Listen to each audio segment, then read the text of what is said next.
Shweta Chitnis SSK Bharat news में आपका स्वागत करती हूँ। दैनिक कार्यों की विभिन्न आवश्यकताओं के लिए ईंधन हमारे जीवन का एक हिस्सा बन चुका है, लेकिन कभी आपने सोचा है भारत ईंधन की आयात पर कितना पैसा खर्च करता है?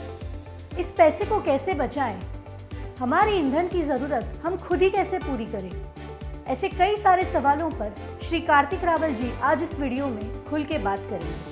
तो आइए सुनते हैं श्री कार्तिक रावल जी। मित्रों, क्या आपको मालूम है विश्व के बहुत सारे वैज्ञानिकों के मुताबिक अगले 40-50 सालों में पेट्रोल और डीजल खत्म हो जाएगा। ईंधन के इस्तेमाल से निर्माण होने वाली एयर पॉल्यूशन से जुड़ी बीमारियों के कारण लगभग 20 लाख से ज़्यादा लोगों की हर साल मौत हो जाती है। आज दुनिया के 100 से ज़्यादा प्रदूषित शहरों में सबसे ज़्यादा प्रदूषित 46 शहर भारत के शामिल हैं। क्या हम हालात गंभीर होने की ओर बढ़ रहे हैं? ईंधन का घर से लेके कारखानों तक हो रहा असीमित इस्तेमाल इन सभी समस्याओं के पीछे का एक प्रमुख कारण है। जनसंख्या के विषय में भारत विश्व का दूसरा सबसे बड़ा देश है और भारत ये एक बहुत तेजी से बढ़ती हुई अर्थव्यवस्था है। इसलिए अपनी ज़रूरतों को पूरा करने के लिए भारत में बहुत सारे विकास के कार्य चल रहे हैं। इन सब कार्यों को चलाने के लिए हमें ईंधन और ऊर्जा की बड़े पायदान में ज़रूरत पड़ती है। ये ऊर्जा या ईंधन जिन स्रोतों से आता है उनमें से प्रमुख स्रोत है जीवाश्म ईंधन यानी फॉसाइल फ्यूल और कोयला यानी कोल। ये कोयला या जीवाश्म ईंधन भारत में बहुत कम मात्रा में पाया जाता है। इसलिए भारत अपनी आवश्यकता का 82% ईंधन विदेशों से आयात करता है। यानी भारत अपनी ईंधन की ज़रूरतों के लिए विदेशों पर निर्भर करता है। प्रमुख रूप से भारत अपनी ईंधन की ज़रूरतों को खाड़ी देशों से पूरा करता है, कुछ हद तक अमेरिका से, और अभी यूक्रेन युद्ध के बाद बहुत सारी ईंधन की आयात रशिया से भी ली जा रही है। इस ईंधन की अगर बात करें तो भारत जब आज़ाद हुआ तब से लेकर आज तक कभी इसकी कीमत में कमी नहीं आई है। यह हमेशा बढ़ता ही गया है और ये जब बढ़ता है तब ये इसके साथ महंगाई लाता है। इसलिए पहले के समय में सरकारें सब्सिडी के माध्यम से ईंधन के दर को नियमित करती थी, मगर वो बोझ था सरकार के राजस्व पे और वो बोझ इतना बढ़ने लगा था कि सरकार को मजबूरी में ही सही उसे बंद करना पड़ा।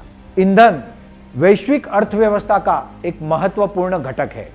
जिन देशों में पेट्रोलियम भंडार अच्छी तरह से संपन्न है वे अधिक समृद्ध और अधिक विकसित होते हैं, जबकि जिन देशों में पेट्रोलियम भंडार की कमी होती है वे भारी कीमत पर ईंधन आयात करने के लिए मजबूर होते हैं। इसलिए हमें ईंधन का सोच समझकर और सतर्क रहकर इस्तेमाल करना चाहिए। मित्रों, आज ईंधन की दरें अंतर्राष्ट्रीय मार्केट के हिसाब से तय होती है। हालांकि सरकार को भी इसमें बहुत बड़ा राजस्व मिलता है। ईंधन जैसे आज के जीवन में जरूरी है, उतना ही वो भारत जैसे देशों के लिए एक समस्या भी है। भारत इतना विशाल देश है कि वो अपने ईंधन की जरूरत का अधिक से अधिक कुछ ही दिनों का आरक्षित भंडारण कर सकता है, जो कि अरबों खरबों लीटर का होता है। तो उसे संचय करने के लिए उतनी क्षमता होनी भी जरूरी है। मित्रों, ईंधन के ऊपर बहुत सारी बातें निर्भर करती है। हमारी गाड़ियों का चलना, कारखानों के रोज के काम, हमारे खाने पकाने की क्रिया और हमारे बहुत सारे अन्य कार्य ईंधन पर निर्भर करते हैं। इन सब बातों को देखते हुए ये बहुत जरूरी है कि भारत अपने ईंधन की जरूरतों को पूरा करके आत्मनिर्भर बने। मगर ये कैसे मुमकिन होगा, क्योंकि भारत में तो ईंधन बहुत कम मात्रा में पाया जाता है और भारत को अपनी जरूरत का ईंधन आयात ही करना पड़ता है। तो इस पर क्या समाधान है? मित्रों, इस पर एक उपाय है, जैविक ईंधन यानी रिन्यूएबल क्लीन फ्यूल्स। आज के युग में ऐसी तकनीक विकसित हो चुकी है जिसके कारण हर प्रकार के बायोमास या जैविक अपशिष्ट, जिसमें किचन का कचरा, होटल का कचरा, कूड़ा या फिर खेती में बची हुई पराली, इन सबसे बायो सीएनजी या बायो फर्टिलाइजर बनाया जा सकता है। ऐसी और भी तकनीक विकसित हो चुकी है कि जिसमें हर प्रकार के अजैविक अपशिष्ट यानी इनऑर्गेनिक से सीधे क्रूड ऑयल का निर्माण किया जा सकता है। यही तकनीकें भारत को ईंधन के क्षेत्र में आत्मनिर्भर बनाएगी। मित्रों, भारत सरकार ने बायोफ्यूल पॉलिसी 2018 में इस उद्योग के लिए दरवाजे खोल दिए हैं और सरकार ऐसे चाहती है कि आम किसान भी चाहे तो इस क्षेत्र में काम करे। इस क्षेत्र में कई कंपनियां आके बहुत अच्छा काम कर रही है और आने वाले समय में यह निश्चित है कि भारत अपनी जरूरत का ईंधन खुद निर्माण करेगा। इसके चलते जो हमारा बहुमूल्य राजस्व पैसे 8 लाख करोड़ से अधिक ईंधन के लिए और 4 लाख करोड़ से अधिक ऊर्जा जरूरतों के लिए यानी कुल मिला के 12 लाख करोड़ रुपए बचाए जाएंगे। ये सारे पैसे हमारे देश में रहेंगे, हमारी अर्थव्यवस्था में रहेंगे, जिसके कारण एक चमत्कार होगा और हमारी देश की अर्थव्यवस्था में $1 ट्रिलियन की बढ़ोतरी होने की संभावना है। करोड़ों लोगों को रोजगार के अवसर मिलेंगे। पर्यावरण की यानी ग्लोबल वार्मिंग की समस्या को नियंत्रित करने में सहयोग मिलेगा और इस ईंधन का कच्चा माल बहुतांश हमारे किसान भाइयों से आएगा, जिसके कारण किसानों की आय में वृद्धि होगी, देश आत्मनिर्भर बनेगा, सुजलाम सुफलाम बनेगा। मित्रों, ईंधन बचाओ ऊर्जा बचाओ केवल बहस का विषय नहीं है। इस नारे से हमें इसकी संभावनाओं के बारे में सच्ची जागरूकता की अपनी यात्रा शुरू करने के लिए प्रेरित होना चाहिए।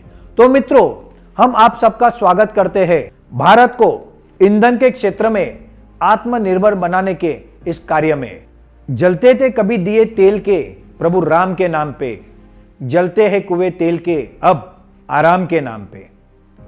प्रकृति बनाती है तेल, वक्त लेती है अपना, पर हमको क्या फर्क पड़ता है, हमें तो पूरा करना है सपना अपना। सुधर जाए इंसान, अभी भी वक्त है, प्रकृति न्याय करेगी अपना, फिर हो जाएगा सब भस्म है। जय हिंद, जय भारत।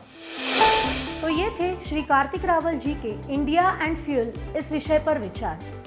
आने वाले समय में इस विषय को जानने और समझने के लिए हमारे और भी जानकारी भरे वीडियोस, चर्चाएं और मुलाकातें हम आपके सामने लेके आएंगे, जिससे इस विषय से जुड़ी हर समस्या का निवारण करने का हम प्रयास करेंगे। देश की ऐसी कई चुनौतियों का सामना करने के हमारे कार्य में आप सभी का सहयोग आवश्यक है। आप सभी अपने विचार और सुझाव हमारे साथ साझा कर सकते हैं। हमारे चैनल को लाइक, शेयर और सब्सक्राइब करना ना भूलें। हमारे लेटेस्ट वीडियोस को देखने के लिए स्क्रीन पर दिख रहे बेल आइकॉन को दबाएं। SSK न्यूज़, एक कदम सकारात्मक बदलाव की ओर।